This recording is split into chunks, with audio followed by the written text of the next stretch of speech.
Hey guys, this is Seth from Seth and Beth Wedding Photography in Columbus, Ohio. Beth and I have been doing these composites for a few years now, and everyone always asks how they do them, so I thought I'd show you guys real quick how we did it. This is the final product, obviously, and here are the images that we use to make that product. If we restart, if I reset this image in Lightroom, we can see kind of what the room really looked like, and if I crank up the exposure, you can see what it really looked like. So it's not too fabulous in this photo. A lot of yucky light and bad ceilings, but the pool table was cool and the guys were cool as well. So we definitely tripod the camera. We use a wider lens and we give ourselves a little space to crop on the outside.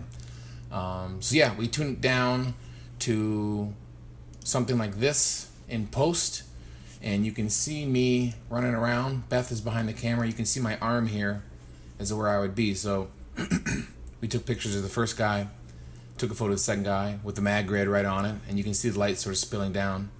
And then I just go down the line, lighting each person up like so. Here's me again. Yep, perfect. And all the way down, I switch sides just because I like when the light comes from two different angles. Yes.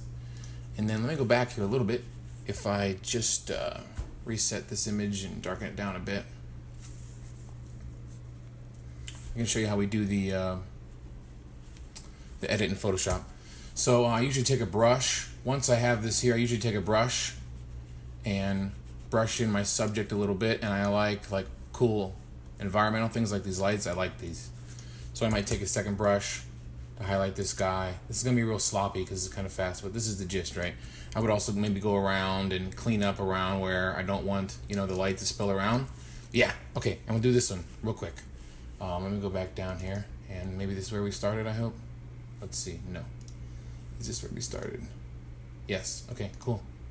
Something like this, right? Something like this. Right. Okay. Now I gotta fix all these. Didn't really plan on doing this, actually. Sorry. Something like that. Something like this. Great. Great, guys. So here's the final step. And it definitely took some practice to do this. So I just highlight all my photos in the stack, and I right click, edit in, open as layers in Photoshop. Yeah, so once I'm here, I highlight all the layers. I go to edit, auto align layers. This will stack up the layers in a nice clean stack and account for any sort of movement I might have when my wife Beth is hitting the trigger. Sometimes the camera can move on the tripod a little bit. This isn't magical, but it's quick and easy and usually works for us. And you'll see when the output, you can see that there's a little bit of movement and shimmy. So that's fine because I'm going to crop all that off. So how do I start?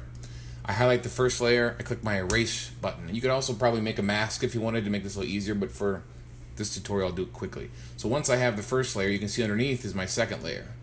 So I just end up erasing the first layer and popping this guy out like this. Quite simple. And again, very sloppy. I might do it a little more precise.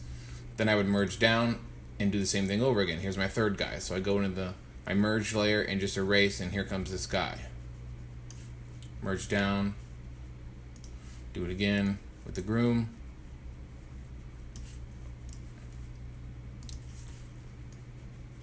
His brother. I definitely say I'm cheering these fellas on the whole time, telling them how awesome this is going to look. And so the funny part is there's about 10 other people in the room, and they had no clue what was going on. Like, we're running around like crazy people with a light, and these guys are frozen here, and they're laughing and giggling and not really wondering what's going on. So yeah, so once I do that, I'll merge this layer down. I do have one layer that's merge down again. I do have one layer. I like to highlight the table itself. Did I do that? No. But in any case, I do have a layer like this, or I do have a photo like this that I would splash in that last layer in Photoshop, and I just save it back to Lightroom and gives you some. I crop a little bit, and it gives me something like this. Yeah, so feel free to friend me up or follow us, and if you have any questions, just message me, and I'll try and help you guys out. Hope you enjoyed it.